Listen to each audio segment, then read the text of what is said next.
What's the big idea? And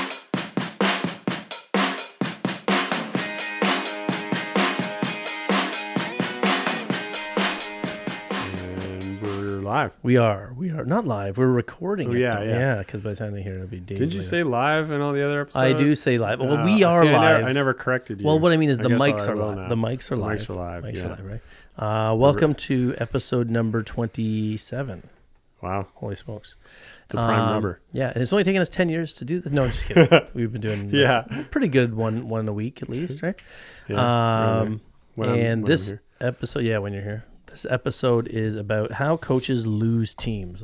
How do teams, why do they check out? Why do they get turned off by a coach? Yeah, or why do people leave the club or go to another? Yeah, or shut down, not listen to the coach anymore. I guess probably some coaches would pick up on this, the fact that they're not going to retain players, and they'll probably leave to save face, right? No, I don't think so. What happens usually? Wouldn't it? If they can just, the season ends and then they bugger off, then they'll never have to hear those criticisms or whatever. Well, don't forget the kids and the families move on, right? Yeah. And the coach can get an image in a club and stay there forever. They're not gonna, because that's because what does the coach have as their excuse all the time when a player checks out or a family checks out or kids on this? What's the excuse? I don't know. What? They're toxic family. Right. You know what I mean? So it's there's not much reflection going on with coaching. Not a lot of good coaches will reflect on things that went well, that didn't go well. Where bad coaches just blame, just like bad players and bad parents, they blame versus reflection on themselves, right? Self-reflection is huge. Self-awareness. It's the more common reaction nowadays is to blame. Just blame and push away. But if teams or if parents and kids just move on naturally, then what are we talking about here? How coaches lose teams? What we mean during the course, meaning they don't return, or lose as in during the course of the season. Yeah, I mean players are checking out. Yes, that's what I mean. And they're how do they lose teams? How do they lose control of that team? Yeah. Why do they lose play? Why do they think? Yeah, sorry. I mean, why do players check out mentally? Yeah. Right. So in the middle of a season, a few months in, why do they even some teams will that'll happen to have kids a mutiny. Too. They'll have a mutiny over the. Yeah, and I can see even as a parent, maybe I was like this, I still am in some ways. I don't want to go and do that sport thing, even though I know when I go and I do it, I feel amazing. But I was definitely like that as a kid. My mom would do the same thing. They'd just be like, "No, Eric, you're gonna love it. Just go." So sure enough, I would get the energy. I'd go there and have a great time. But then all of a sudden, I do remember a few seasons in hockey, soccer, volleyball. It would suck, mostly because of the coach. Yep. And then you start to check out. And then that's when it became super difficult for my mom to try and motivate me just to go to practice. I'm like, and then, so you said you didn't remember when I coached you, but now you're now. Oh yeah, that was the crappy coach. But and then when you're at that point as a parent, I'm sure the parent picks up and it's okay, this isn't the same as when they just don't know what they're going into. Now they know that they have something that's really not working here for them. Why am I still? Yeah, trying to get them to go, and you do want to maybe stick it out. You're going to learn a lot from that, but yes, if you've already done that from multiple seasons, I'm kind of looking at you now we get into this realm of sure we can tough it out, but also we've got some self-respect. Yes. What we got a choice here. I mean, there's no right or wrong answer, I guess. It's just I guess there's good reasons to quit and there's bad reasons to quit, right? Like bad reasons to quit are if there's a skill, if you're not skilled enough and you're not getting playing time or you're not getting enough playing time, or you think your kid should be a starter. There are delusional players and delusional parents who think their kids should be starting even though they're not, or should be playing more than that kid and they're not really at that level, or they're not putting in the effort even, right? But I think the reason why a lot of people quit these days is because coaches are focusing on winning above development and above fun, right? The problem with the youth coach today, I think the bulk, I'll say the bulk of them, because my kids have played club since they were 12, and it's and they're 17 and 18, and we've never had a coach that was It's rough. remotely fair. Not like my kids got to play a lot and they got to play enough, but I've seen the coaching where it's like weird choices, no logic. And then the big thing that happens is when the kids reach a level that they know what works and what doesn't work. Like maybe they've went to private coaching or they've gone to camps, and then they come back to that club or come back to that team. Right. Like you don't. Then they can see that, okay, what you're telling us isn't working. Right. And now when we ask you about it politely, you stomp out or you threaten, you punish them with, running lines or suicides, and then you're going to bench people. That's the pettiness of a coach where and what they're saying is fundamentally wrong, right? And some of the players will know that now. And then younger players, I think you can get away with it because, they're so just happy to be there, and they maybe don't know enough. But older players, I think usually once they naturally teenagers get rebellious anyway around 15, 16.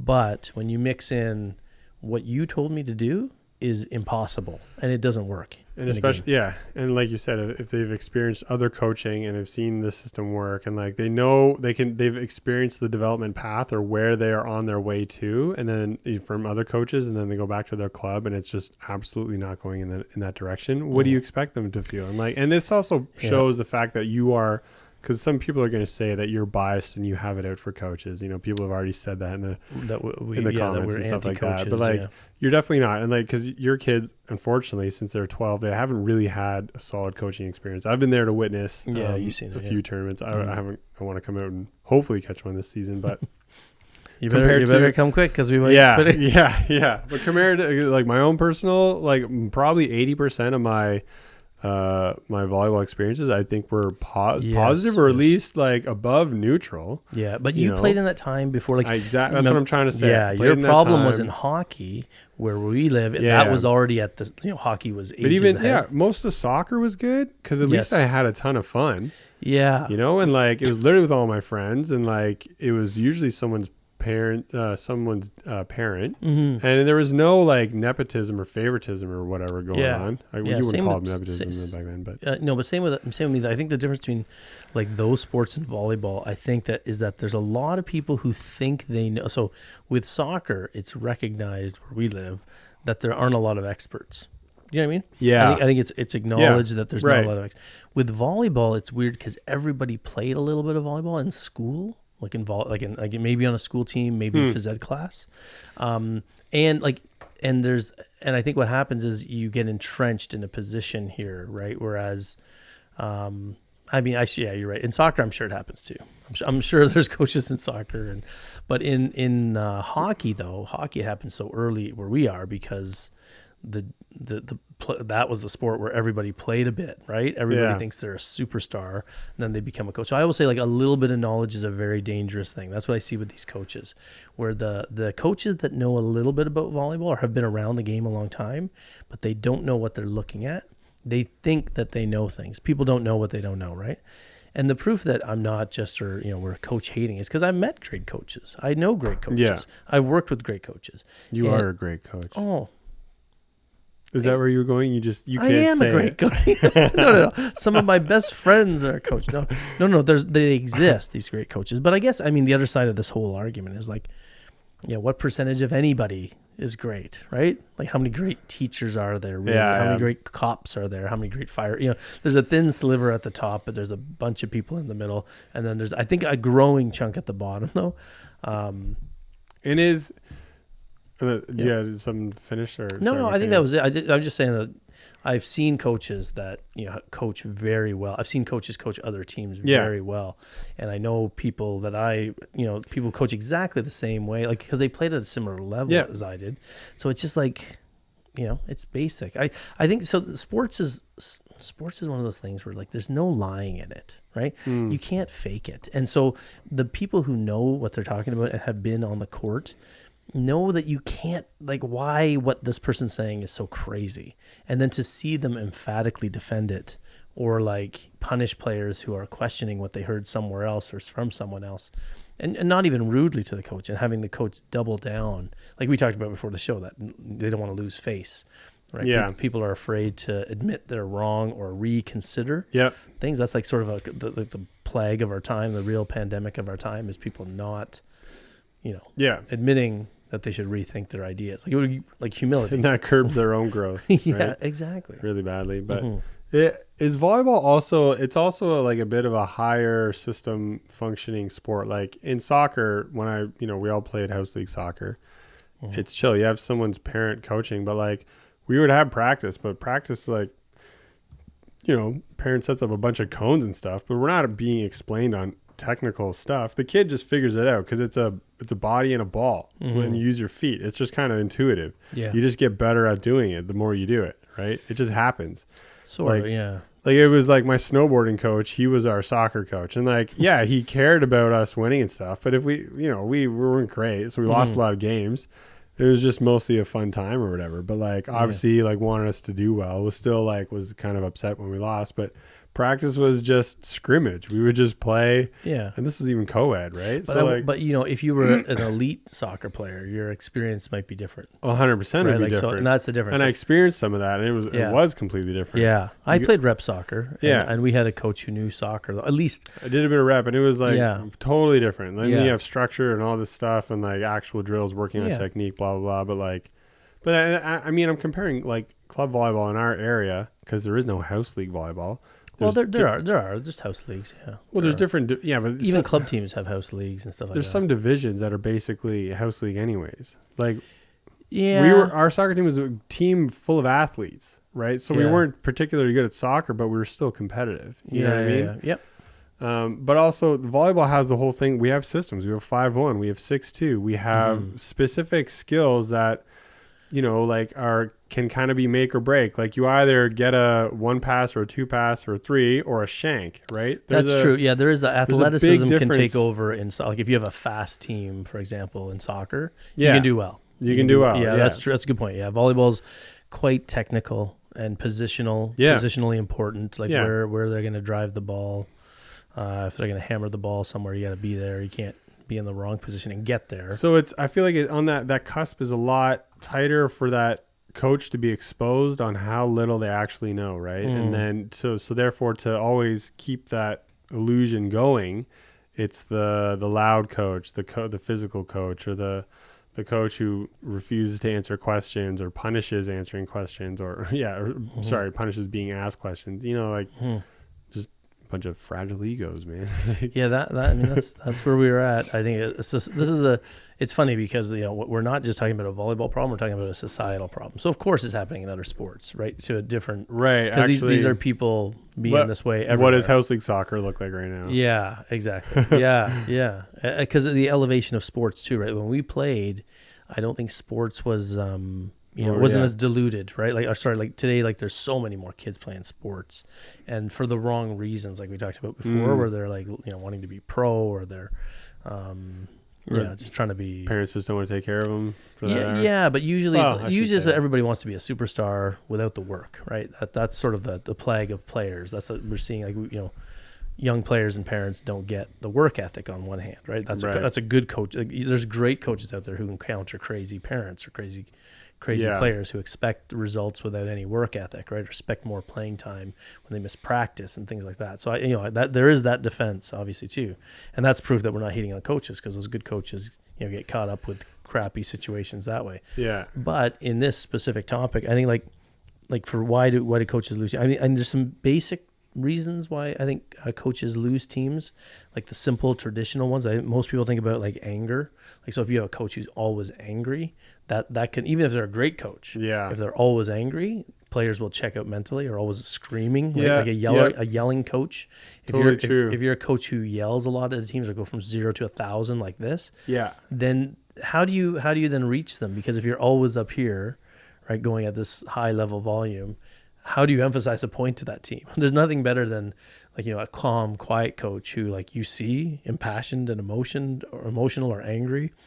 That they're intense. Yeah, that matters. Whereas if you're always at 1,000, then the team doesn't know. They stop listening. It's like you've turned up the volume and left it there for a week, and now people don't hear the noise anymore. The same with overpraise. Like I had certain coaches where you wouldn't hear praise from them often, but then when you did, you're like, oh, and it was obviously timed properly. Like when when you were actually showing improvement or something, and then you remembered that, you felt it in a way, right? And that's kind of what that's the opposite. That's how a coach keeps a player, or that's how a coach becomes memorable in a way. Yeah. And then I guess that's what leads into the passion of you wanting to then pursue that sport genuinely, because you're improving, and then I don't know how you explain it, but yeah, getting better at the sport leads to more fun or leads to more confidence.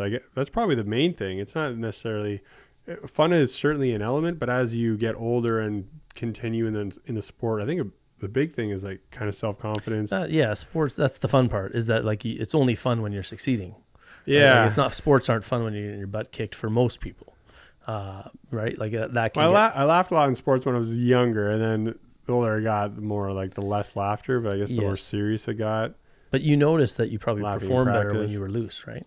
Like if you're loose as a team, team wins. If the team's serious, they don't win. Even on the beach, right? It's too quiet, really obvious. Yeah. On the beach, it's really trying obvious. Trying too hard to blast the ball out. Yeah. If you and your partner are quiet in a match, it's not a good sign. It's not good. Yeah. That's when you know. Yeah. High-fiving and laughing and relaxing. No big deal on mistakes. Yeah. And that's what coaches need to take from this, right?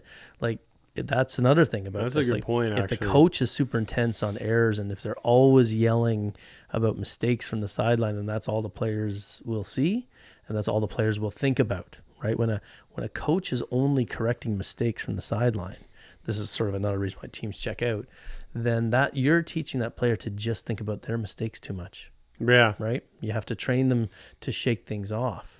Like when players look over at me when I coached, I would clap a lot, saying, "Don't worry about it, that was good. Keep going." Right. And then some parents don't understand that. Some parents don't understand why you're praising a mistake, and you're like, "Because I don't want them to think about the mistakes." So, that's how it works. That's how volleyball works. Like how life works. If you let the player, right. But if you let the player, because they don't know yet, it's so easy to be infected and afflicted by that previous mistake, and you will drag that into the next 5-10 points. Yep. The whole game. Well, that's what kids do when parents, like if a parent always trips up a kid or corrects them, right? What happened? The kid can get a stutter. The kid can, they get emotionally, they become very down on themselves. Right, because as soon as they do it, then their brain remembers, and then they start to panic, and then you become their inside voice. Yeah, right? Your voice becomes the voice in their head as they become in their 40s, and they still think they're a bag of poop. Did we swear in the show? I think you swore in the show earlier. No, not this one. I'm good.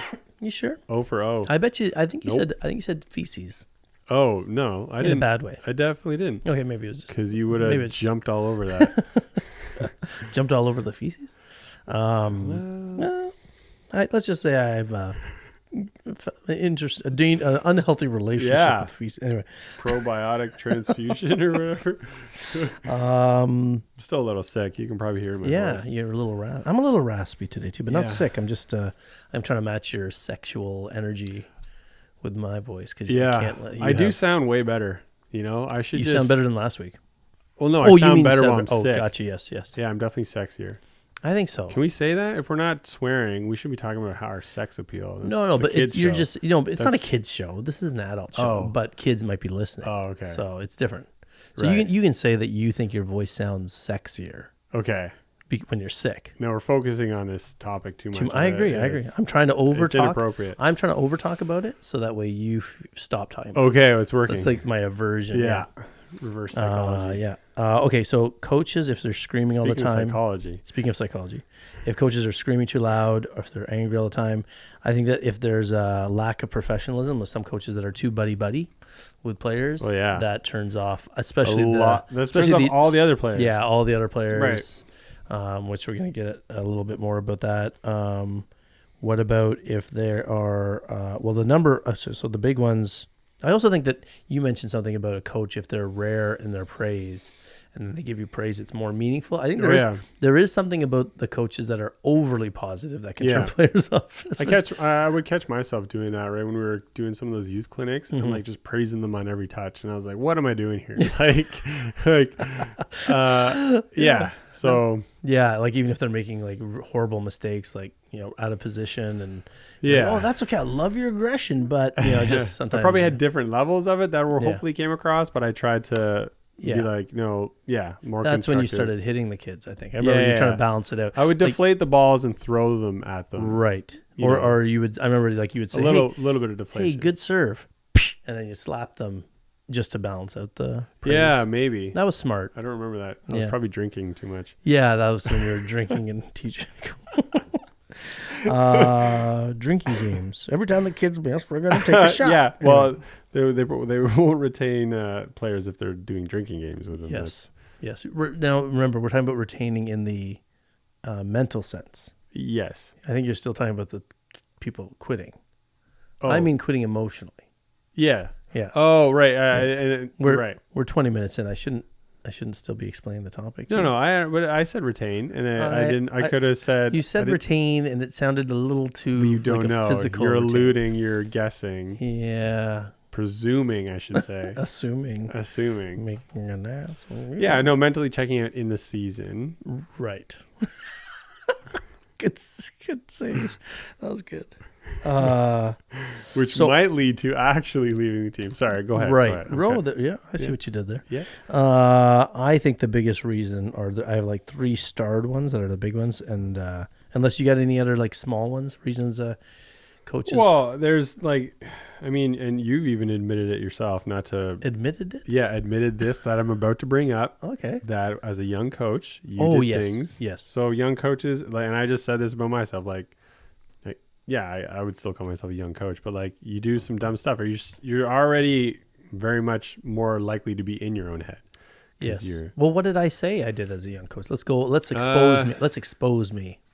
What were you saying? You just said you were just caught up in your own need to win, I think, and then that was coming across as fulfilling your needs, and my then insecurity. Yes. Yeah, and then you started to see after the end of each season or whatever tournament, you're like, oh, geez, what am I doing? I'm putting myself before them, and then that improved as you went along. Right? I think my mistake. Just so people know, when I was young, I was right out of playing. And I was still wrapped up super competitive. in winning, wrapped up. But competitive is a nice word for it. The real answer is I was insecure as a coach. All right. So every time a player made a mistake, I would overreact. Or if the team wasn't doing well, I would overreact. I was overvaluing these moments because I thought the team's record was a reflection of me. Yeah. Right? And how all the things I know and all the places I've been. And that was garbage, right? I had no patience with the kids. It was also, I did start, I coached mostly boys in my whole life, really. So I think there's a bit of that where you could be harder on them. I think parents fall into this trap too, where they think they can be harder on boys. And I think a lot of coaches are like this too. And they take things more seriously, I think, on the boys' side too. There's less, there's expectations that boys should be aggressive, and there's expectations that girls should be passive. I think there's a lot of sexism. We'll talk about that on a different show. Yeah. In girls volleyball, but so for me, that's how I know that coaches are doing this. But the problem is, I snapped out of it in my mid to late 20s and realized, wait a minute, what am I doing here, right? This is not a winning mentality. This is not how you make a winner, right? Yeah. And these games are not as meaningful as I'm, pretending they are. But the only reason they were I didn't think the results mattered because, if I played varsity and stuff, but I thought that they mattered to what people would think of me, right? So once you get that confidence in your late 20s, back then, it used to be late 20s, today it's been pushed, you should stop thinking that way. But the problem is our society is sort of pushed and made people insecure much longer in life these days. So I think that's why you'll still see the coach in their 50s. Even, sooner as well. Yeah, right? yeah. They're we've delayed maturity, I think, in a lot of adults now. And so they're super self-conscious, and that's why nobody's willing to admit that they're excuse me. No problem. That's why people are not willing to admit when they're wrong today. Yeah. Whereas, maybe 20, 30 years ago, they would have been more likely to. Social media has gotten us accustomed to the idea of trapping ourselves in a mindset. Yeah. So coaches won't say maybe this isn't working. That thing I told you for the past 3 months, no one's willing to say that. No one would say that. Not many people. Very few people. Yeah. Yeah. You don't see it ever. Anyone say that they were wrong. Yeah. I accept not on any screen anyways, amongst your friends. Yes. And family and stuff like that, close people. But yeah. But not many people on a screen or in a public situation, like a coach. A coach is a public situation, right? And they're that's a tough thing to do. It's the right thing to do. It's the best thing to do. But that's why you should come into it with the humility. If you come into it with the humility and openness and with the why being, why would this work? Why wouldn't this work? Then you're never trapped. And then you can also ask players what works, what doesn't work, especially if you haven't played. And you could put in your whys of why this will work. Like as a player, I can always explain to someone why they need to be in a certain position, why they can't just serve an easy ball, and why it's okay to fail on your way to getting there. And isn't that a necessity for improvement or growth or whatever you want to call it? Like you have to always have an element of that humility. How can you not? It is. Yeah. It's I can't think of any situation in which you would never be like that. Now, obviously the more experience you gain, the better you become at answering the whys and less likely you are. But maybe, in the, spirit of experimentation, you want to try something different. But then you understand what you're going forward. This may not work, right? You may even say that to the team. Let's try this out. If it doesn't work, we'll try something else. Or maybe it'll work if we stick with it longer and not value the short term too much. Like short term thinking is I want to do a whole show on short term thinking because it's a real plague in our culture and our society. But the humility, it's weird with humility, because it's such an interesting thing, because when you are a humble person, that's what makes you great. Yeah, and that's what I'm saying. And then you can even, as a humble, you might even know that. Like, you know what I mean? Like let's use the example of Karch Karai, right? Like the best volleyball player, for people who don't know. He's the only player in history to win 2 indoor gold medals. And you keep talking about this guy. I've heard of it so many times. No, I'm just kidding. He is my hero. God. No, but for people listening who don't know, Karch Karai is the U.S. Indoor volleyball player, 6'2", left side. He was the USA captain in 88. He won the gold in 84 as a player, 84 as the U.S. team captain in the Olympics. And then he went out to the beach. Again, he rejoined the beach. He took 10 years off basically from the beach volleys with the indoor national program. And he became the all-time winningest beach volleyball player and won a gold medal in the Olympics on the beach. And now he just won a gold medal as a coach for the U.S. national women's team, which is crazy to see a guy like him. So he's Michael Jordan level. He's Wayne Gretzky level. He's like Tiger Woods level. I think, like Tiger Woods, all of those guys. Yeah, all those guys. Yeah, but Tiger Woods is crazy in his sport. He's kind of like Wayne Gretzky. Gretzky and Tiger Woods for sure. Jordan is also, though. I mean, people don't, whatever. I don't want to get a whole Jordan thing. Jordan in his time was like a shorter. Yeah, when people who saw Michael Jordan know that Michael Jordan was scary. Yeah. Best player ever. He just shortened his career. And we're talking about the whole numbers thing. And that's, But anyway, so what are you doing? Sorry. But so Karch Karai, the interesting thing about him is that he's so great, and yet he's humble. But he's not he's very confident on the court, and he's confident in his abilities. Yeah. But he's not arrogant, right? Because we talked about this before. Arrogance is insecurity, and confidence is can still be humble, right? Confidence is you're still humble. That's the difference between the two. Well, and he must be doing that because now he's in the coaching role. So exactly. That's why nobody else can do it. It's one thing when he's the one on the court playing and he can totally, whatever, if we're talking beach or whatever, he can be mad at his teammates for failing to do this. But now it's different. He's the coach, and then he has to accept his players' decision to make the decision that they're going to make in that moment, right? And it may not be what he agrees with, but they'll figure that out after the game, like, hey, why did you see this way, or honest mistake, or whatever, right? Mm-hmm. Yeah.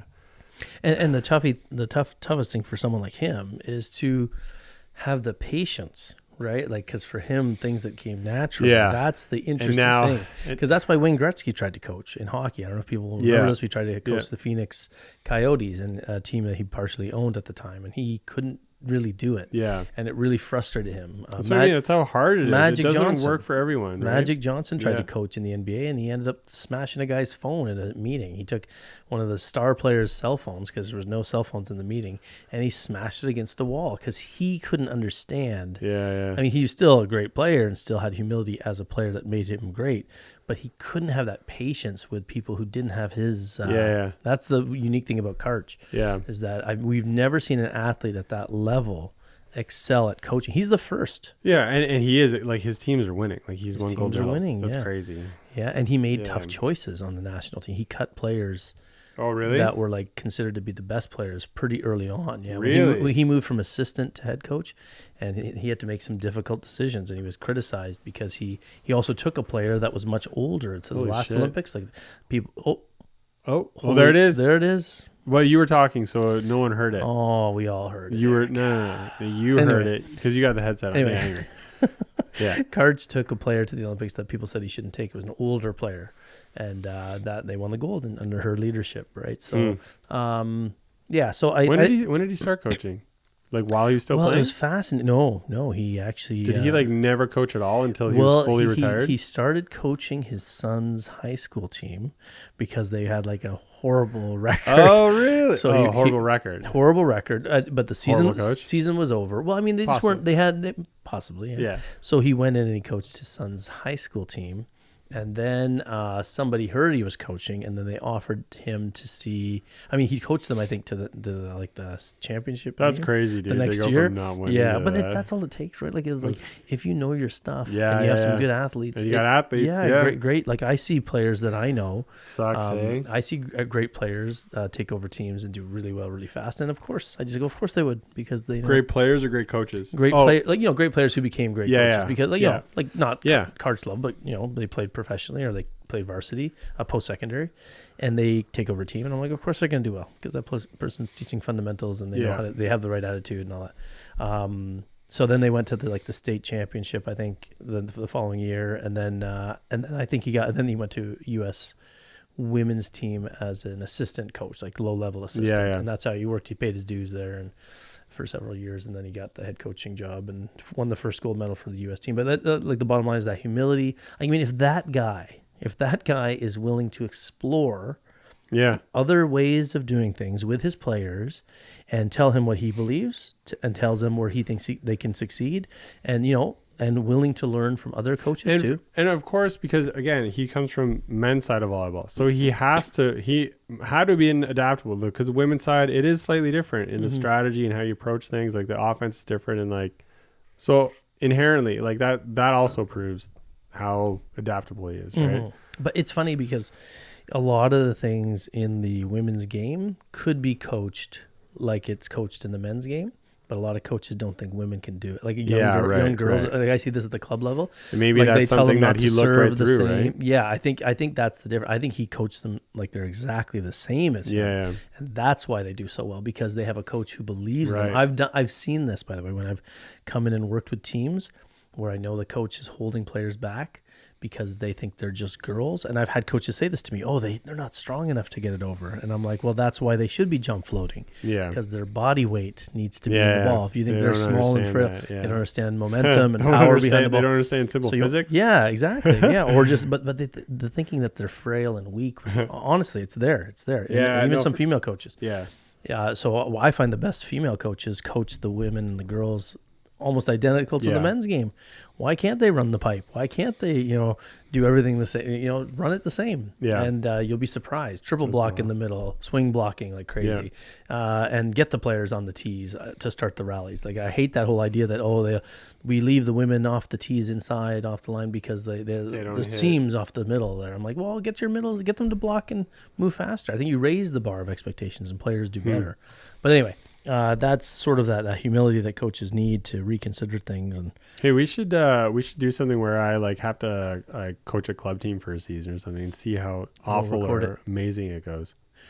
Well, I can already tell you it'll go amazing, because you're just gonna bring what you know as a high level player, and your humility. Just the fact that you're not sure. It'd be kind of funny. The fact that you're not sure it'll go well is why it'll go well. Right. Like that's where like I had those thoughts too. Right. Until when I've got this bigger, broader view of the club world and seeing coaches sort of on a wider scale. Yeah, and you start to realize that you don't have to be that great. The money pumping, right? Wow. Just all people want. Here's what people want. Goodness. They just want a coach who every player needs to know that coach thinks that they could play.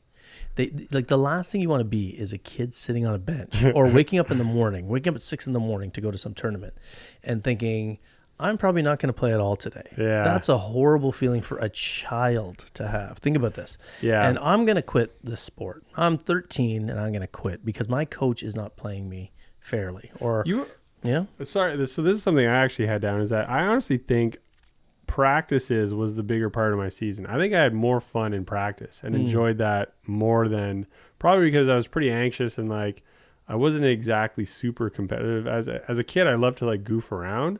So when it came to tournament days, in some ways it was actually hard because like I typically would play worse between the ages of like 13, and I would never play as well as I could in practice. You know what I mean? Because I was so nervous. Because you're loose. Yeah. Yeah, because practice, exactly. Because I think for whatever reason, I just more fondly remember practice because it's like with my buddies and I can compete with them and it's fun and it's like, but obviously tournaments is still, it served a very good thing for me in my own development of sport, right? 100%. Fear of new unknown things. Yeah, but like the only way my practices were that fun is because, you know, they were intense, they were competitive, I had fun, I got better. You know, my friends were there, and like it's kind of like a safe place too, right? Yeah, but how many of those things can a bad coach afflict? Like intensity will go down. You're not going to get better. Competition, that was probably still fine if you can at least, if a coach who doesn't know what they're doing, sorry, I just had a burp. They can at least set up scrims. You would hope. Scrims means scrimmages. Yeah. What, really? Yeah. I'm translating for you. Thank you. You know, there's parents out there who know what scrims are. Oh, well. See, you're not. They know. You know what your problem is, Eric? You're not humble. This is true.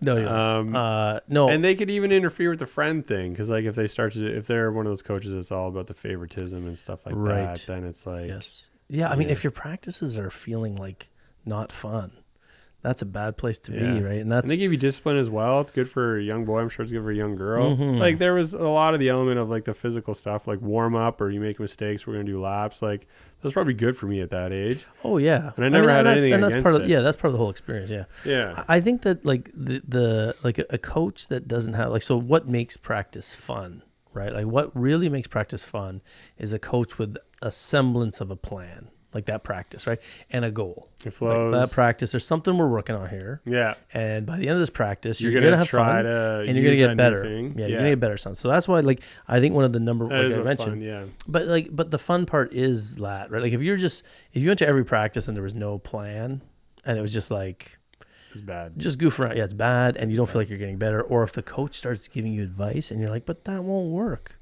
But that doesn't work. Man, I remember like when we were when we got to work on spin serves, like those were the best practices ever. Right. And it was often like, you know, as soon as we crossed that line of like bantam into, I don't even know what age bantam is. I'm just saying. Yeah. Random Back then they used to use those things. Now they don't do that anymore? Nope. It's all age based, right? Oh, all right. But yeah, as soon as you get to a certain age, it was like maybe once a week we got to spend, you know, 30 minutes on like spin serve or jump floats and stuff like that. Yeah. And that's awesome. But again, you grew up in a time where the coaches there was not they had an end goal and they knew how to get there. Yeah, coaches were basic common sense and they were in it because they loved it, and it wasn't like endless amounts of teams. So they're like dragging everybody off the street to go. Today it's like everybody and their dog is coaching, I'm still blown away. And when they're not happy, they go start a club and then they hire a bunch of other people who don't know. And then they're like, oh, we can make a bunch of money doing this. That's the other side of it. As a nonprofit and write off the taxes. Exactly. And pay ourselves a salary. And for sure.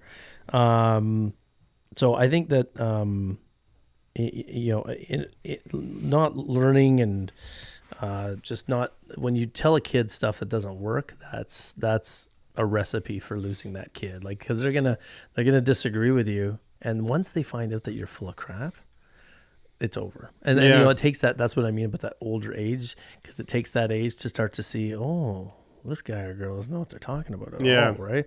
Like I know for a fact that doesn't work. So that's tricky. So when the skills aren't there, the other big one I think is inconsistent rules. We talked about this. Like if there's a coach that like if the best player on the team misses practice for bad reasons, and then you show up at the tournament and they still start. That's garbage. That was never violated in my experience in club, but it was in college, and it was just like, what are we doing here? This is more serious. People are getting paid to do this that's now. Even worse. And you're going to allow this crap. Nice. Good. It's allowed. I'm learning. I like how you stopped your anger to acknowledge. You were very angry, and then you're like, crap. Anyway, sorry, babe. I'm not really angry. No, I just do it for the show. This is podcast angry. Yeah. I'm just acting. You're not even Eric. I don't even play volleyball. You're not even white. Yeah.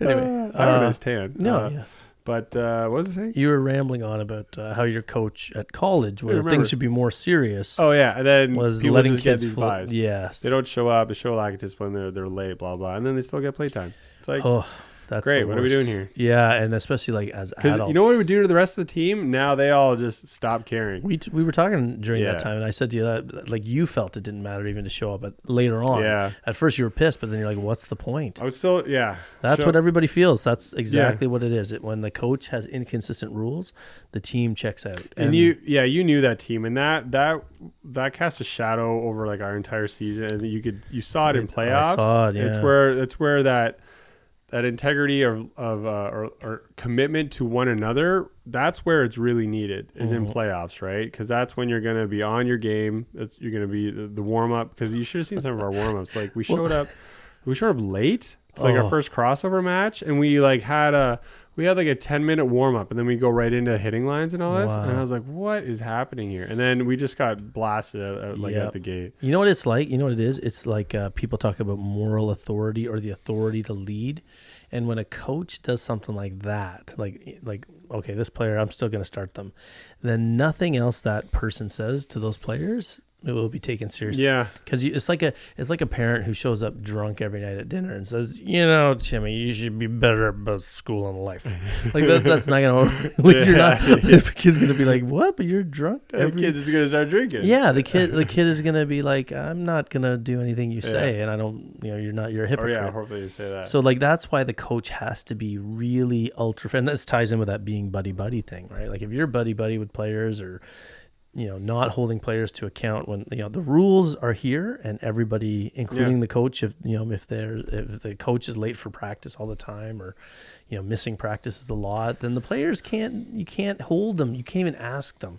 You can't even say please be better when you're not being better, right? Okay, so this totally completely parallels even the way we see public school nowadays. Like there's no failing anymore. There's no like serious repercussions for that. Yep. It was growing up, it's like the world was easily defined in certain areas. School, it was like you don't fail. Sports, it was like you listen to your coach. And our coach is worth listening to. Yes. Right. But outside of that, it was pretty like, just simple rules, like come back when the streetlights turn off or turn on, or turn on. Even though we didn't even do that. But like, and then outside of that, it was like be a kid and have fun, and like, hey, I'm your parent, I'm gonna let you go play these sports. It was like whatever, don't be a bad person. But now it's like, yeah, well, again, I only hear about it, but like you can basically do whatever in school and still get through. It's and then hard this to, is even in post-secondary now. Yeah. Oh yeah. Yeah, right? no, and that's exactly it. You're right. Like and then we're gonna hire, and they're gonna leave school post-secondary with a diploma, degree, or whatever, and then they're going into the working world, and now they're gonna become professionals, and now they're gonna set their own policies and procedures, or whatever, become supervisors, managers, and then they're gonna conduct themselves under these same rules that they've experienced their entire life. Yeah, and that's sort of why where we're at as a society. Like society has sort of gone in this weird place of there's no rules anymore anywhere. Yeah. You can order a cheeseburger and end up with a hot dog, and you're 3 miles away from the drive-through window, and you're like, damn. Can I go to a rant here of course. Like a coffee shop? So I work in a hospital, and the coffee shop in it is just awful. It's Tim Hortons. And but so it's always understaffed, and all the staff, they always go there to I just go there to get coffee because I know there's no point in ordering food. But then they set up, because they're gonna get it wrong. Yeah, it's gonna be. But they set up now, so they're already understaffed. But they set up the digital app ordering thing where you can order your stuff, and then you can keep working, and then it says get it in 15 minutes, and they come down. So now you have a huge line of people actually waiting to talk to the salesperson, and then you have a bunch of people that come down, just stand in this other line waiting for their food. So it's like twice as busy. And then when they get their food, they're like, oh, this isn't what I ordered. Well, they're like, oh, and then it just makes it, I'm like, why are you even ordering food? Just get your coffee from this place. Don't expect anything more. Exactly. And then they get all pissed off. They're like, this is unacceptable. I've been waiting here for so long. And I know. This is what our world is now. Like, I mean, really. I could get angry, or I could just break down laughing. Most of the time, I just want to laugh, and thankfully, I don't. Yeah, but this is what it is. This is the incompetence. This is the incompetence sort of pandemic of incompetence that we're having now. Right? Yeah, where it's happened. So I saw this as a teacher. They could spend that equivalent amount of time at home making a snack or whatever, and then bring it to work with them. I know, but that's effort, and that's no, I know, but like. This is the incompetence wave that I saw coming a long time ago in public education as a teacher. 10 years ago, I started seeing all these things soften up. And I was like, so where is this headed? How is college and university going to respond? And then sure enough, they softened all their rules. And then you're like, okay, so you start to think about it. So, okay, schools, if they start failing kids, it gets super expensive for the system, right? Yeah. They say it's like about $10,000, $12,000 to send a kid through school when you factor in the teacher salary, the books, the equipment. So if they're repeating grades en masse, so then they're like, and then you start to see schools not suspending kids anymore. Why? Because suspensions leads to kids failing, right? And then expulsions. And then where do you go with there? So so they stopped detentions, they stopped expulsions, they started giving away credits. Oh, you haven't handed in anything all year? Get it all in on this day. Okay, get in some of it. Get in. Okay, you're just a parent who's complaining. Oh, man. Then we give them that. It says that they go up to college and post-secondary or university, and then they think of them as customers. So they don't want to lose that revenue. So they're going to do everything they can to get there. Because when I was in university, the 4th and 5th year classes were pretty empty compared to the 1st year classes. And that's a revenue loss for that university, right? So they're like, we got to keep these kids in. So they lighten the standards, have more accommodations on lateness and everything. And it's fine because some kids need that. Yeah. The problem is when you give everybody the accommodation that some kids used to ask for privately, then everybody clues into the system and they start playing the system. They're like, so like I saw this in teaching where we're getting like the kids on the bubbles, lots of kids on the bubble, right? And as soon as they know the system is like easy to play, of course, path of least resistance, they do it. So this has now come into the workplace. Now it's like sad to say, and this is the scary thought, it's our surgeons, it's our pilots. This is where it's happened now. And our society has lowered the standards everywhere. Pilot story recently, they're in short supply right now. They're in short supply of everything.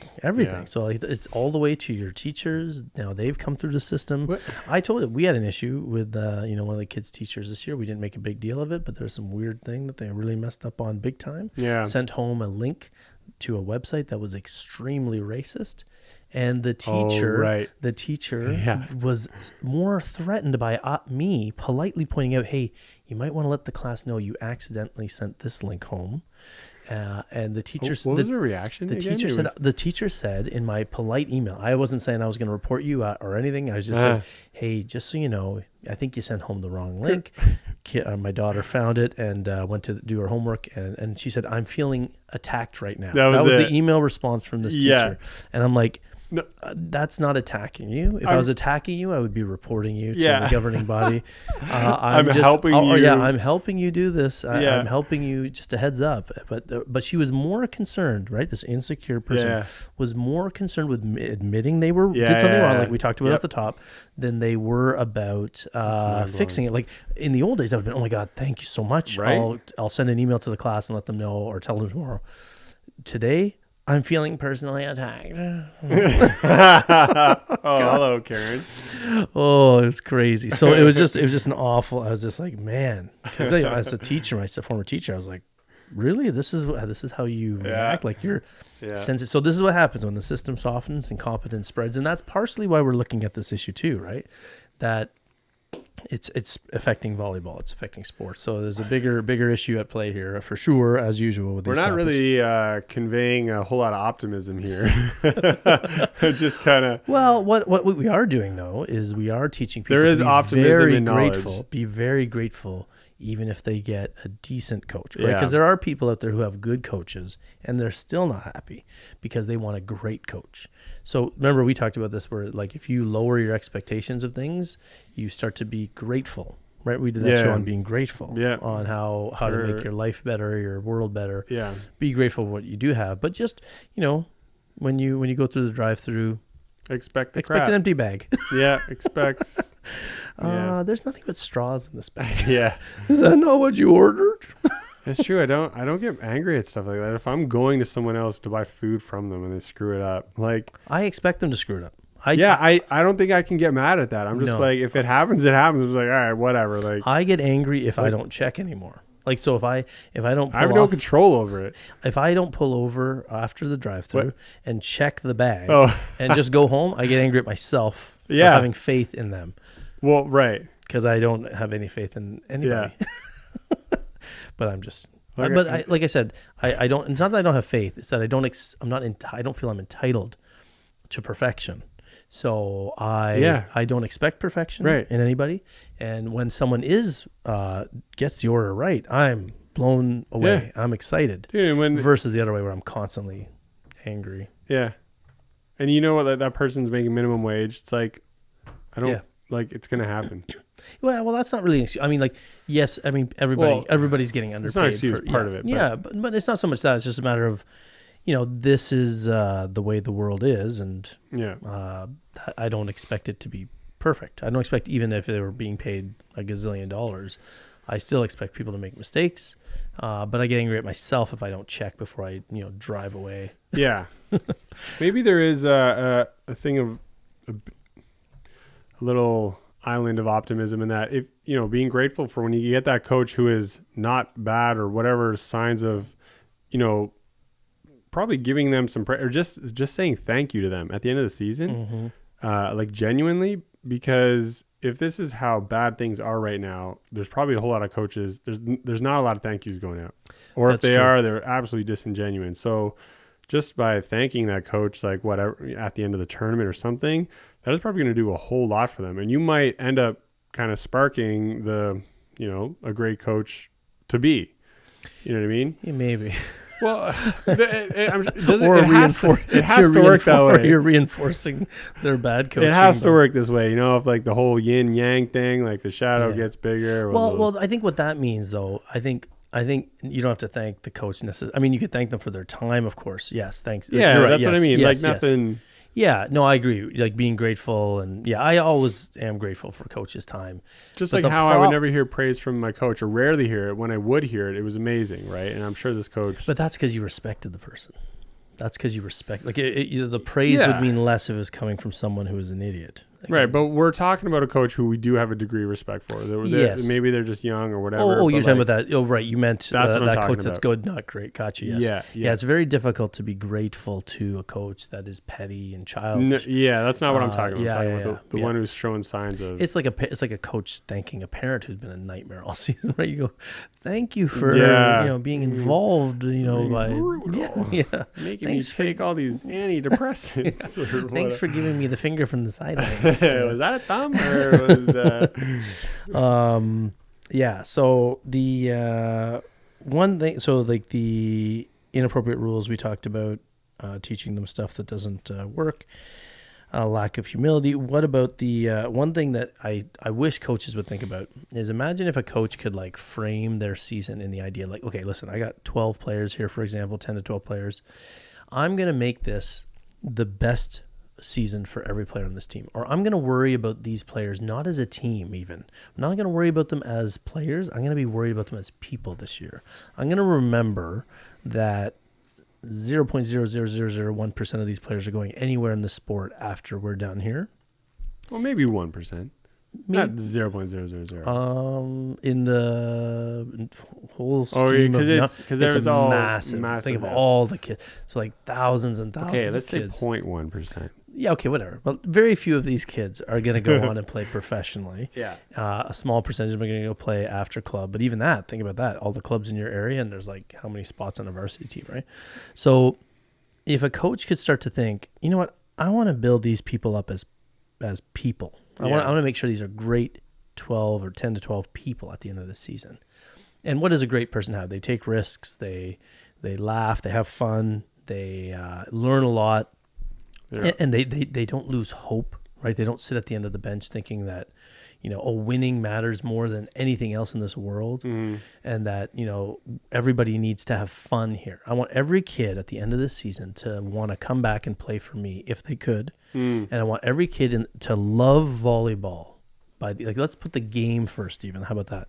I want every kid here to love volleyball at the end of the season. I don't want one kid to quit the sport because they're not having fun. Yeah. I guarantee you at the end of that season, that team is going to be the best team they can be at the end of that year versus that team that is like playing their top 6 and like benching 4 or, 6, taking out people like, just the whole idea that, I don't think you can serve, so you're not going to get to serve. You're 15 years old, all that garbage, right? So put winning lower on it's funny. I was talking with a great assistant coach of a varsity team, one of the top varsity teams in our area, post-secondary university team.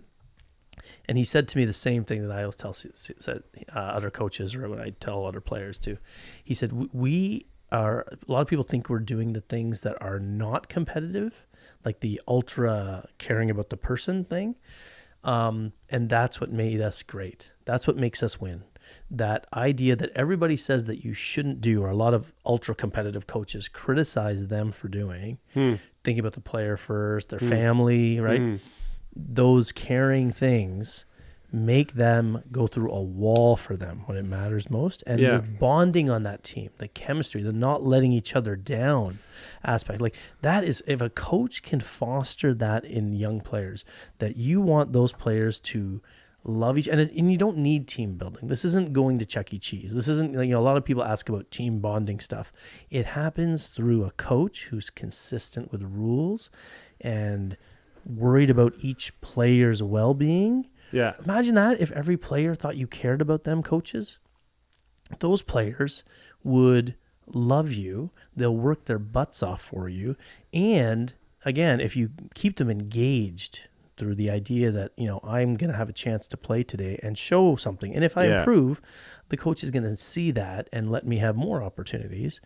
That's the essence of sport, right? And that team at the end of the year will be like the movies, like the teams you see in the movies where they, that's like, We Are Marshall, Remember the Titans, and Rudy. Like the coach will take on as many of the fears and that the team needs to worry about on themselves, but also show the team to build strength amongst themselves. Like this is what you're describing as a not an antidote, but a shield against our previous of jeering from the crowd and stuff.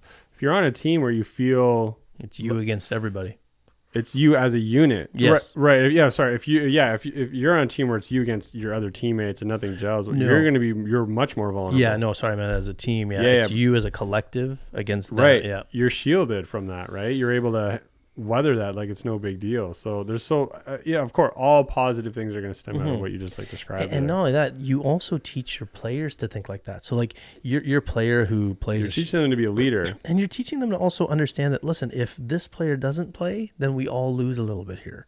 If this player isn't part of today, then we all lose. And then that player might come to you by the end of the season and say, I didn't like how you benched that play. Like, you know what I mean? Like that's sticking up for each other. That's like, I don't want to play all day at the expense of my teammates. I want my teammates to get in there. Yeah. So you create this camaraderie among the players, and then that's why those teams win. So coaches, again, not that, I don't know, it's hard to change, but if you are if you can foster that idea that we're going to worry about people here. We're going to make this team a family, and every player on this team is going to be feeling that they're a part and they're contributing. That's all. Think about society, right? How does society function? Society doesn't function well when people don't feel like they're contributing, right? And that's sort of where we're headed, the slippery slope of where our society's heading, where people feel like they're not contributing, or the pandemic really helped, lockdowns and stuff made people check out. Yeah, and it's led to despondency, and look at what happened to society. We're fragmented. We're fighting. We're not getting along. We're not moving in the same direction anymore. And that's sort of what a team, that's a metaphor of what happens to teams, right? They fall apart, infighting, bickering. When a coach doesn't have consistent rules, the players start blaming each other. Well, that's a good way to really break it down. If we're, because we always wonder if any of these coaches, these bad coaches we're talking about, none of them are really listening to us. But if you break it down that, and I just want to say, not like we do use the term bad coach, but Yeah, there's reasons I did why. quotes, yeah, sorry, yeah, yeah. but we do that. I do that too. Yeah, But we yeah. don't mean that they're bad people. We just mean that they got their own issues that they're bringing to the court. that is what we mean. Yes. They do have their own issues. Mhm. And that's a great place to start from, is that if you just ask yourself the question of, I want every one of these 12 players to just, how do you say it? Like, just to get better, or to get better by the end of the season, or like Be better people. be better. Yeah. You're right. Be better people, not just players. Yeah. Like that's, I can see, I don't know. You can't really deny a positive outlook just by asking that question. Even, despite your own insecurities, if you're in a depressed state or whatever, or you're highly anxious, or something terrible has just happened in your life, if anything, that might actually make you feel a little bit better, because now you're taking on the role that, hey, I can have a positive outcome on these 12 youth players if I, put the work in and just go for it. Right. Mhm. So it could even be therapy in some regard, Yeah, right? even you will feel like you're part of that family, right? This team becomes a support system, not a combative thing. Like, Yeah. like even for coaches, like even for your own mental health coach, like there's nothing worse than showing up to a gym Well, where maybe- you got this headbutting There's thing. an with episode players, right there. right? Why we need to talk about just the mental health of coaches and what they have Yep. to deal with, because Yes. Oh yeah. exactly. If you're going into a gym and you're already anxious, like by the time you cross that, you just parking your car there. Mhm. What's going on, right? Well, I think coaches Probably didn't happening understand. to a lot of But them. this is the way that coaches make their lives easier. By the way, right? Like we did that episode Yeah. about how the ultimate coaching season. It makes their lives easier, but it's the harder route. Again, Yes, another yes. parallel we always talk about. Yeah. But Anger and flying off the handle is always easier yeah, than control, right? Like we talked about it in that ultimate coaching season episode where we talked about, remember having that preseason meeting with parents, that one little step yeah. of having the parents come up with the rules with you for the season in a meeting. And that's like, And why do some coaches not do that? Because well, that is the because I think there's it makes their life easier. I think because there's the combative thing again, where like you're the coach, you're going to dictate, and you've built up this defense because Right. of years of crappy parents, right? See, I said crappy. nice. Yeah, pretty good save. Just Yeah. trying to model behavior for you. But Scrappy. but Scrappy? scrappy. But so like if you do that meeting with parents, just for people who haven't heard that episode, check it out. It's the ultimate coaching season. We talk about tips where coaches can make their season easier for them by Yeah. getting the team and parents on board early and having great communication at the start. Just an extra meeting or two at the start of the season, maybe one meeting, and it'll clear up so many hassles Yeah. and headaches for you. And it'll also add to what we're talking about right now, this feeling of family. Like if that team becomes like a bond, like that's what we had when we played, right? Like our teams were like families. Your team Yeah. and my teams in that different time. Literally. Yeah, and that's why we loved sports, and that's why to me it's so fascinating to see my kids never having that on a team. Like there are some good friendships, they're great friendships, and the teams like each other. But then the favoritism comes in, the weird, inexplicable benchings of Yeah. other kids. No, like we see like Right. like we had like at the start of the season this year, it was great. And everybody loved each other and the coach was not interfering. And then something happened where they started like overstepping boundaries and changing things for the sake of changing. And Coaches. the coaches, and then Yeah. started benching players for no reason. Like my daughter plays the whole time, and I'm like, I don't think that's right either, right? Like you got a Yeah. bunch of left sides here, right? Yeah. And that kid's sitting there on the bench, and I'm like, what do you like? There's tons of times to get these kids in the game, and then he'll try to come up with some reason that's very professional coach sounding, like, oh, I don't think that she's starting to do this now, and I'm like, well, how's she gonna get better? There's no good reason. There's no good reason other than just no- yeah, 'cause that feeling yeah. like they stand like they're professional coaches on the sidelines and Yeah. they're acting like the coaches they see on TV, and they get combativeness, right? Like it's okay to make your team like, and again, the best coaches I know are like very soft-hearted coaches, very patient. Yeah. Like, of course there's aggression and passion in how they coach, but then it's all like Karch, I'm sure is like this too. There's a lot of affection there. Yeah. There's yeah. a lot of understanding there. Yeah. There's a lot of They cared that's a okay. lot. They care about their players. Yeah. Yes, they care about That's their what players. you always got. Yeah, that's well said. Care about the player Yeah. and care about the person. And then you watch your coaching will just your whole and your life will get better as a coach. Yeah. Your seasons will be like those ones in the movies where like there's passion and there's understanding and people like each other. This is what we had at that last adult clinic, right? That was pretty funny to see. Right. How people just loved it so much just because like we were out there having a good time and like we just treated them like we treat each other or whatever, right? And like it became like a little family, over a few weeks of coaching. Yeah, especially I guess it was coming out of all those like lockdowns, right? So again, for people to like get out and like, interact with others and then do this thing together, they're all like, this is so great. But the key element too, like in fairness, like the key element that it's hard for a coach to like, if you do treat them like people and treat them with respect, they will love you. But also, in our case, the skills were getting better. Yeah. So what you it's tricky. It's tricky. Add that on top of that. Sorry, But it is a key element. I don't know like how again, but I still think though, if you're a coach who doesn't know your X's and O's very well, and you bring that humility to the process, you'll probably be the type to look things up more. Yeah. And then if players also say to you, you know, I heard this from somewhere, you know, okay, well, let's try that and see how it works in practice tonight. There's no harm in doing that. Yeah. So maybe, you know what I mean? Like that's the mindset of a coach who maybe doesn't know the X's and O's, and they can bring that same level of, you know, if you're thinking about the person, then you would be open to listening to that person. Seeing that to go back to this whole last episode of parents jeering, that's probably also the reason why coaches are afraid to admit or to be open to, essentially admitting they don't know and then being open to trying other things. Because if all of a sudden they're doing that and it's the type, you know, there's a lot of parents that go to practice and just watch. Right. That's a different, I mean, whatever. You don't have to do that, but some of them do it.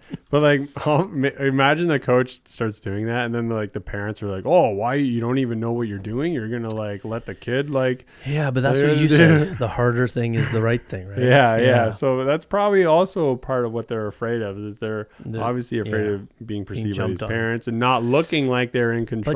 But you know what the truth is there though is that the truth there is that if a coach is being that humble and being kind, like again, we're talking about the coach who doesn't know their stuff, right? Yeah. And is just in a position of coaching. The truth is that you're gonna get a lot more support that way. Yeah. Than you would the other way. Right. Because the alternative is, I'm gonna say something that's full of crap, but I'm gonna stick with it no matter what. That's how you get. That's what I think we're finding. That's when players check out. That's when players check out. Players and parents and everybody. Then you draw a line in the sand. Versus that coach who, like, you know, if your players love you and know that you care about them, they'll tell their parents to shut up. They're the best coach I've ever had, or I love this person and I like the way they coach. Good point. You know? And these adults that do the jeering are like 1 in 50? Well, it used to be 1 in 50. I think it's more than that now. Right. Yeah, so as society's gotten, they're the rarer ones, right? And so they would be the ones less likely or more afraid to speak out, especially when they can receive criticism directly back. And it's in an inappropriate place, such as practice, even though at a tournament is not appropriate either. But well, in practice you won't see jeering, but in tournaments you'll see the opposite team, parents you don't know. Yeah. Jeering. And, I still can't believe that. Or cheering obnoxiously because we talked about, which is jeering. It's like obvious. Yeah, well, cheering emphatically for your team, as a lot of parents would say, is not jeering. You're not taunting the other team. You're just trying to fire up your team. But the problem we talked about, that line of, we talked about it teaches the players to overvalue every moment. Like someone in our comment section on YouTube, I think they commented that they cheer loudly for their players and their players love it. And that's great, but like don't assume that you know what the players are thinking. You're still teaching the players to overvalue the point. Yeah. Like the kids, of course the kids love it, but kids love playing in traffic. Right? Yeah. They don't know. Kids will play soccer on the highway too, but they don't know that the habit you're teaching them is overemphasizing every point, which is the opposite of what a high level player would do. I don't know. The kids got really smart as more kids kept happening, and that's why they don't do street hockey anymore. Because they pass that knowledge on to the newer kids. No, it's because the neighbors complain and tell the cops. And there's kids playing hockey on the road. No, that's not why. Of course, that's. I thought it's like PlayStation. No, in most towns, it's like a thing now, a bylaw. You can't do stuff like that. Why? Because enough people complained it was unsafe, and so kids can't play. Unsafe for who? cars and pedestrians. Oh. And so, people complain, and then the government changes the policy, right? Just like we talked about with the education system. It gets too hard, people complain, so lower the standard. I don't want to get political. We've been getting very political. Lack of, what is this? We're just a bunch of conspiracy theorists, eh? Yeah. I had a beach element, but I don't want to. What does this say? I can't read my writing. Wow. Lack of knowledge. Yeah, we already talked about that. If the coach has a lack of knowledge, then that's a quick way for teams to check out. So we started across. Sorry, do you want to say what you had? You said you had a beach thing? Yeah. It's just, we were talking earlier. Well, just being humble and being open to experimentation, trying new things, because it might work, it might not. And just that if you look at the game of beach volleyball, where there's no real, players may have a coach, but they don't necessarily stick with them. Some of them do. Some of the pros will have a coach and they stick with them. But the upcoming athletes who are very good at what they're doing and they're trying to get to that level, a lot of them are uncoached. Mm-hmm. And that's where you see creativity, even though we're seeing a lot of this now, but it's been around for a while. In the game, we're seeing these fake jump sets and stuff and the hit on two and stuff. Beach volleyball right now looks amazing. Again, it's because we have phones and stuff. It's evolving. Yes. It's evolving, and it's been evolving earlier than now. But this is a big jump.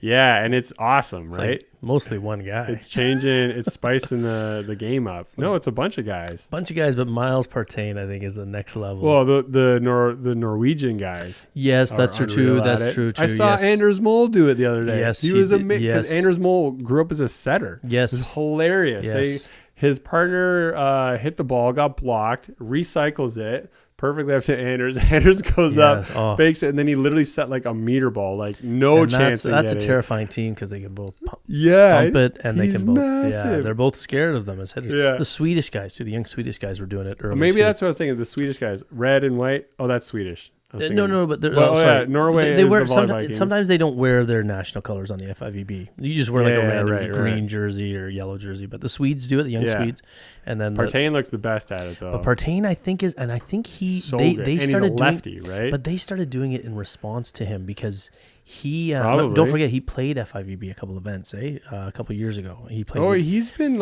he was doing. He played FIVB. He played FIVB. He played with Benesh in 2021. They went there early. Yeah, at age 19? 20, and then now he's 21, right? Yeah, so he played 19, 20. Wow. Yeah, so he played FIVB. I think he must have been on the AVP too because he started really young. But he's been on the AVP for long. Yeah, he played with his 16 or 15 or something, right? Yeah.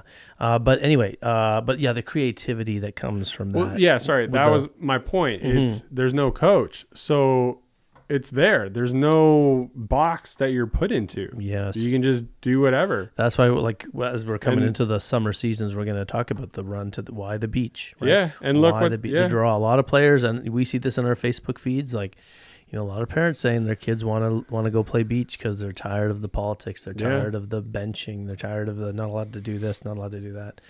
So, and I mean, part of the problems that we're seeing in volleyball are a product of how successful the sport is. It's so many kids playing, so there's going to be so many more problems, and it's so many more bad coaches, so many more bad parents, so many more bad players. But just the sheer volume of volleyball, it's getting out of hand almost, right? There's venues, there's teams that are not getting to go to nationals because there's no room. Yeah. That's craziness, right? So that's why we're seeing this huge influx of problems across all facets of the sport. It's just that for our purposes here, a toxic parent only affects they can affect a little bit of the team, right? It's a toxic player, but a toxic coach. The problem with that is that they are there for year after year, and they can affect. Maybe they're coaching more than one team. Maybe it's just one, but it's 12 kids every year for 30 years. That's a lot of kids. That's a lot of impact. That's why we don't mean to sound like we're just going after coaches, because we do shows about parents, and we do shows, and we're going to do more about the problems with parents and players. But man, the impact of a bad coach is so much more visible and so much more lasting to the game. Right? I do wonder, part of the formula for being great is to stay with something beyond the crap. But I do wonder how many superstars, like how many amazing athletes, amazing volleyball players have quit. Yeah. Because at 12 like or 13, potentially, who knows what they could have been. Like, well, for sure. That's what I mean, it'd be cool if coaches started to think like that. Like, but so many of them get caught up in the short-term thinking, right? They worry about like, oh, yeah, that kid's at 14 and they're awful. Well, and their own life situation, like no, but what I mean though is that they diagnose kids as awful at age 14 without knowing that. Wait a minute, some of those kids that are crappy at 14 are amazing by the time they're in their 20s. But where did that thought pattern ever come from? Whoever started thinking this way? I think it's impatience, right? Like all of it. Like the more pro sports became dominant on TV, I think the more society started looking for superstars among the kids. But that's like one of those things. Like, say we're think of it like a village or something. And there's one person in the village who thinks some weird thing, like, oh, like I don't know, something that makes absolutely no sense. Everyone else in the village, as soon as they hear him say that, they're like, no, like you're totally wrong. Like the sun clearly rotates around the earth. Yeah, it's like it's just a thing. So like, there's like. I guess in a way, this helps alleviate a lot of the blame on the coach. Is that it just goes back to this whole society thing, because there should be, and it also goes back to what I said about insecurity, right? Like, so like, just like me as a young coach, if you're so insecure, you're not even listening, and the insecurity is lasting, then you're desperate to win now. So you're going to take the top 6 and because who bullies benching a kid is in a sense kind of like bullying, unless they like missing practice or it's a behavior. We're not like, a lot of coaches might, mistake what we're saying here. Like if a kid is missing practice and being disrespectful for no reason, have that general meeting, say being late, this is the consequence. Then that's a different sort of benching, right? Where you're punishing them for like a set or two to show them that they need to contribute. But we're talking about that player that's just not playing because they're not good at 14 and they're going to make you lose. That coach is insecure. So that insecure coach is, and that societal problem is that why we're seeing so many coaches like that, and it's tied with sports culture too, right? Sports celebrities, and, that idea that we watch so much sports and that's what the pro coaches do, and that's the tough. They're bringing the cutthroat world of pro paid sports to little kid volleyball. Nice. That's sort of what's happening, right? Because they're sports heroes, right? Like somebody wants to be Bill Belichick. Those kids are making the big bucks, right? Like their contracts, and the coaches are too, right? They're all just geniuses. Right? It's like chess. So how do you keep everyone checked in? So they all know that they're involved and that they're valued. Every player feels like they're a valuable member of the team. They will play better. The culture of the team will be better. When players don't feel valued, they will definitely check out, right? Like the player doesn't. You see them on the bench at every tournament, like kids that just have that glazed over look on their face. Because normally like, on the bench, the players are into it. They're cheering for their fellow teammates. Yeah, and, they have that look of like, if you were to say, "Yo, sub, you're going in," they're ready to go type thing. Isn't it funny too? When you said that, I just had an image. When you said the team that's standing and cheering on the sidelines, I just got a quick image in my head of, the coach calls one of them over, they run in. Yeah. Like, it's because they know that they could be called on at any moment. Whereas the other player sitting there despondent because they're like, I'm not going to get any playing time.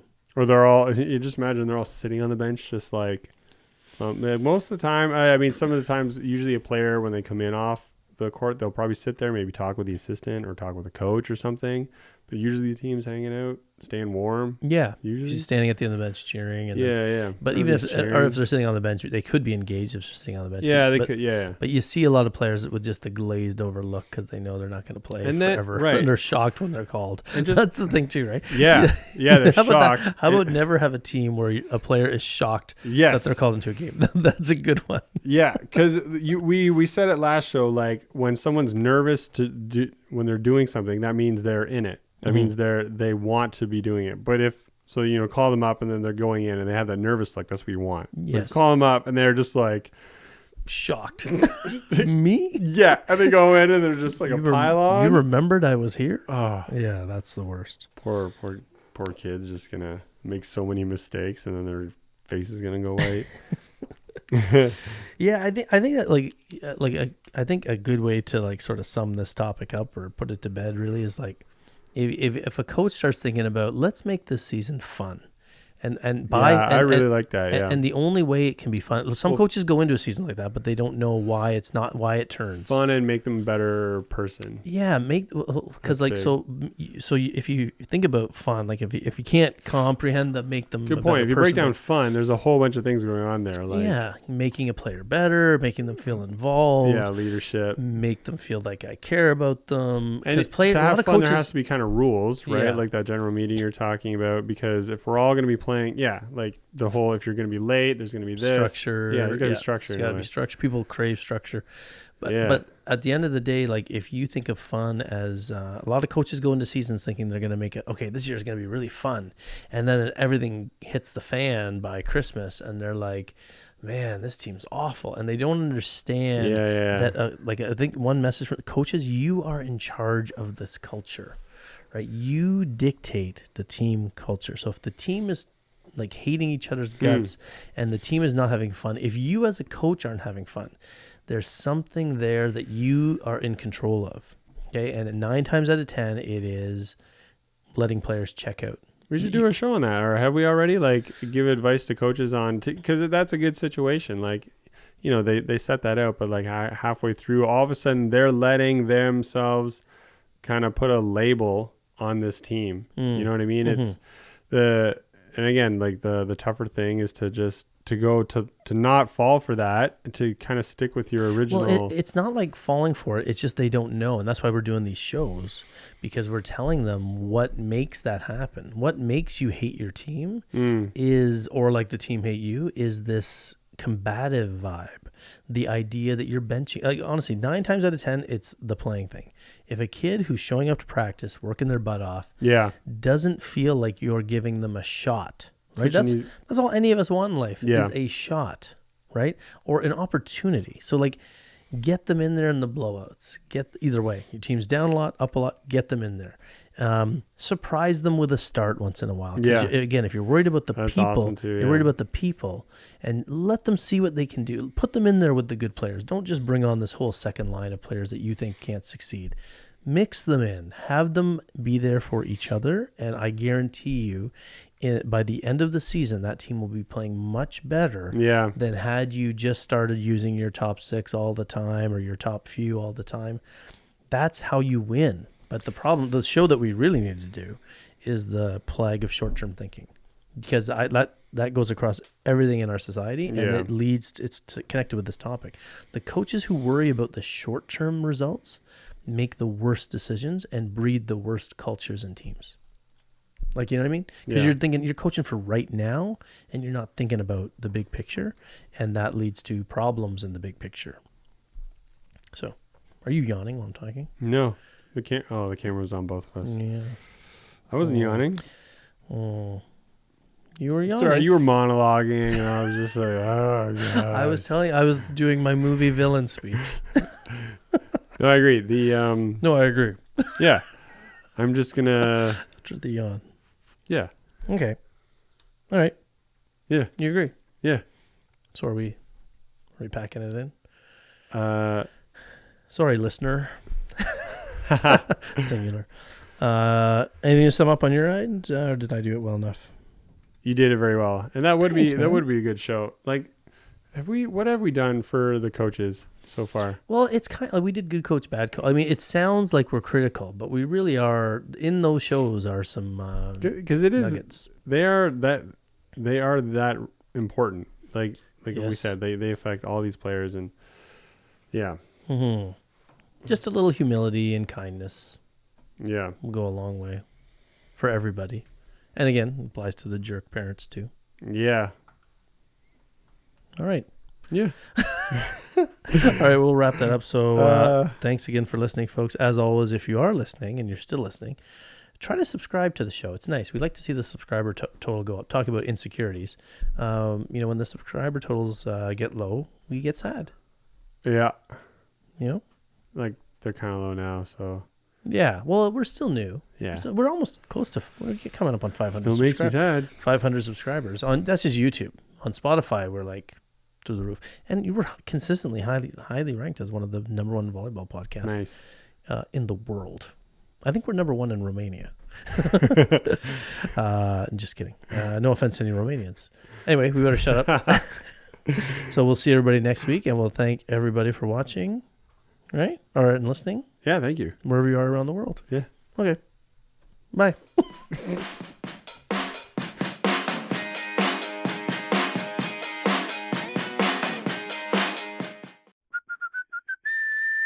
What's the big idea?